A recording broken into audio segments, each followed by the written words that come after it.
হ্যাঁ তো ভাইয়া, গুজরাট, পাঞ্জাব, ব্যাঙ্গালোর যেই ভয়টা করছিল ঠিক সেটাই হয়ে যায় তাদের সাথে। क्यों? क्या हुई? কালকে মুম্বাই ইন্ডিয়ান্স দিল্লিকে হারিয়ে সেমিফাইনালের জন্য কোয়ালিফাই করে যায়। उसे रोक नहीं सका भैया, उसे उसे मत छोड़ना भैया। आदि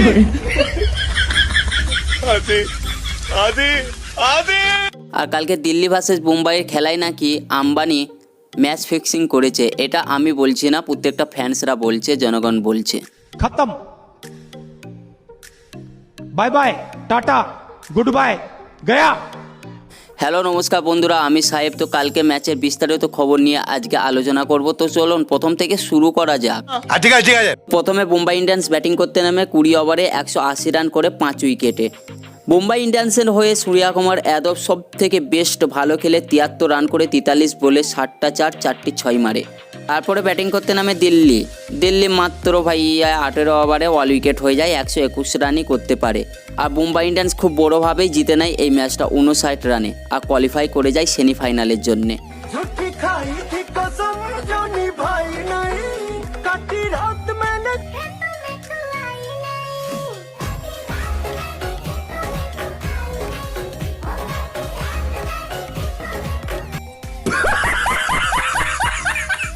হ্যাঁ তো সবাই বলছে আম্বানিজি নাকি এই ম্যাচটা লাইভ ফিক্সিং করেছে।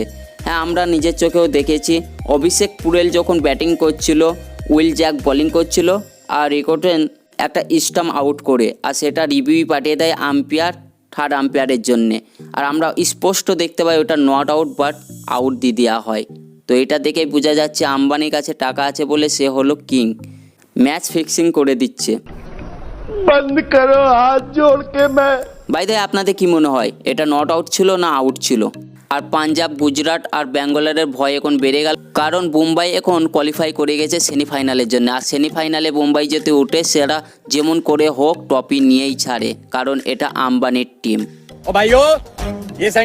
যাই হোক, কালকে খেলা শুরু হওয়ার আগে সবাই জানতো যে এই ম্যাচটা মুম্বাই ইন্ডিয়ান্সই জিতবে, কারণ এটা আম্বানিজির টিম। আম্বানিজি যেমন করে হোক সেমিফাইনালে যাবে এবং ফাইনালে কাপও নিয়ে ছাড়বে। আর এখন সবথেকে বড় ভয় করছে গুজরাট, পাঞ্জাব আর ব্যাঙ্গালোর। তারা জানে মুম্বাই ইন্ডিয়ান্স যদি ফাইনালে উঠে তাহলে এই কাপ আমরা কেউই নিতে পারবো না। আম্বানিজি যেমন করে হোক নিজের ঘরে ভরে নেবে। যাই হোক, মুম্বাই ইন্ডিয়ান্স এবছর যদি ট্রফি নেয় তাহলে তারা চেন্নাই থেকে এগে যাবে, কারণ 5-5টা করে ট্রফি আছে দুজনের কাছে, চেন্নাইয়ের কাছে আর মুম্বাইয়ের কাছে। যদি মুম্বাই এবছর ট্রফি নেয় তাহলে তাদের কাছে 6টা হয়ে যাবে। আর মুম্বাই ইন্ডিয়ান্স খেলা জেতার পরও নীতা আম্বানি 6টা আঙুল দেখিয়েও দিয়েছে সবাইকে যে এবছর আমরা ট্রফি নিচ্ছি।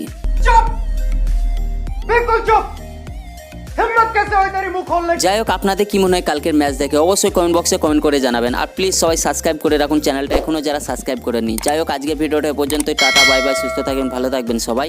জয় হিন্দ।